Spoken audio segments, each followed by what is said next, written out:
just asking very big questions without understanding the significance of the question. See, when you ask, does soul exist, you are not talking about an academic subject. You are asking, what is the nature of who I am? Or you are saying, I don't know a damn thing about myself, please tell me. Yes, isn't it? You are asking this very easily because you have not been touched by the pain of ignorance, the pain of not knowing who you are. It has not torn you apart.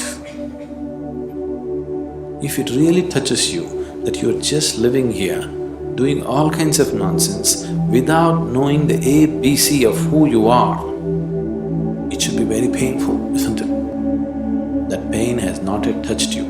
You're mouthing questions. It's not sunk deep enough. So every day, you must remind yourself, at least spend 10 minutes in the morning. Just see what an utter idiot you are.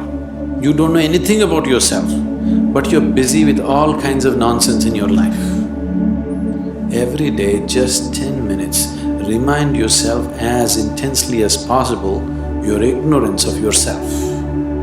Then slowly the pain will sink.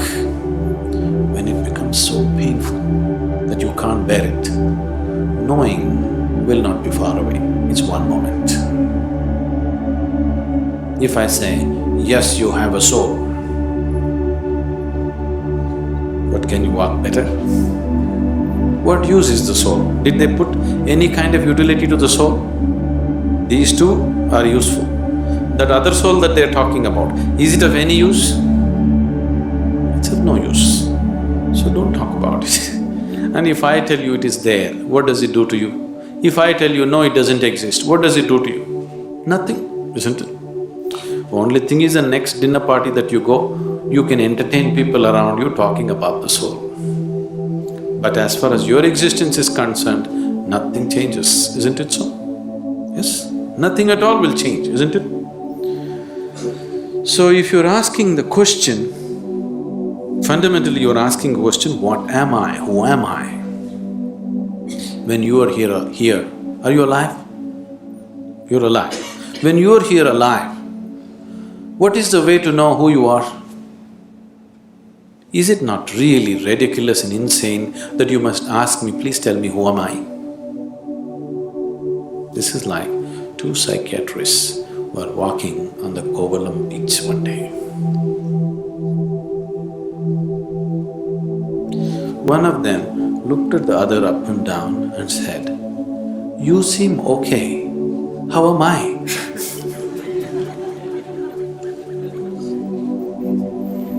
This is just like that, isn't it? You're sitting here, you're alive, you're existing, and you're asking me, who am I, what am I? Is it not ridiculous? Very ridiculous, isn't it? Only thing is, the majority is with you. That's the only comfort which has not allowed you to know the pain of ignorance. You have a huge majority of people around you who are all saying, yes, this is the way to be. Yes, that is the only thing which has given you some comfort. Suppose you are the only man on the planet who does not know who you are, everybody else knows. You know how it would be for you? Yes. You don't know who you are, you're busy in the world. Does it make any sense? Or does it sound like madness? Insanity, isn't it? But the comfort is, you're in a huge asylum where everybody's like you. So your problem is, your existence itself right now is only in comparison with something else. You have no existence of yourself, please see. Right now, if you don't have something that everybody has nose. Suppose you did not have a nose. Actually, you can breathe better, you know. If you take off your nose, you will get 22% extra oxygen. You'll be more healthy, everything will be better. But you know how you will suffer?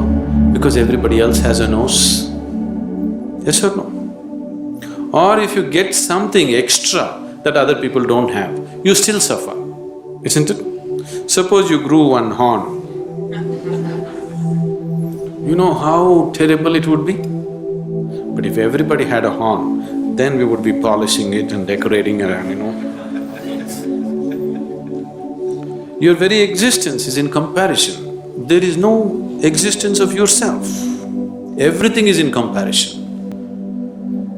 So, with that comfort, you're passing off without knowing the pain of not knowing. If you know the pain of not knowing who you are, then if you just see that I don't know anything about myself, tears will come. If it starts tearing you apart, knowing is not far away. It's very simple. It's very, very simple because after all you want to know what is within you, isn't it? Can what is within you be denied to you by anybody or anything? Do you need a passport to go within? Do you need a visa? To turn inward and know what's within, do you need somebody's permission? Or can somebody stop you? Can any authority in the world stop you? No. So who is stopping you? Who could be stopping you? Only yourself. Nobody else but yourself. Nobody else is capable of stopping you, isn't it? So why are you stopping yourself? Simply because you made your whole existence outside of yourself. Your very existence is only in comparison with somebody. Because this has happened to you simply because the very nature of sense organs is like this. Because your experience of life is limited to sense perception, that is the reason why you're existing in comparison with somebody, not by yourself. Because sense organs are like this. If I touch this feels cool to me. This feels cool to me not because of the way the steel rod is, simply because of the way my body temperature is.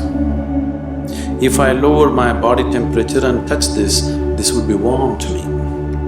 Yes? Is it so? If I lower my body temperature to -100 and touch this would be red hot to me. Is it so? So your very basic experience of life, because it is limited to sense perception, everything is in comparison. So your very existence has become in comparison. If this has to change, philosophies and teachings are not going to change this fundamental reality. If your experience of life transcends the limitations of sense perception, suddenly everything is different. When we initiated you into Shambhavi, if you gave yourself to the process, it could easily take you beyond sense perception. Many of you going into moments where you're no more within your sense perception, something else is beginning to happen. Anything new happens, your mind is such, it knows only fear. Even if you walk into heaven, you will know only fear because it's something that you do not know. You have conditioned yourself like this. But if you allow it to happen, you will see, you will start experiencing a dimension which is beyond sense perception. Only when your experience of life moves beyond sense perception, then your experience of life is absolute, not in comparison with something else. Then your experience of life has transcended the limitations of the physical. Then you have created an atmosphere to know who the hell you are. You better know who the hell you are. Otherwise, anything that you do is of no consequence.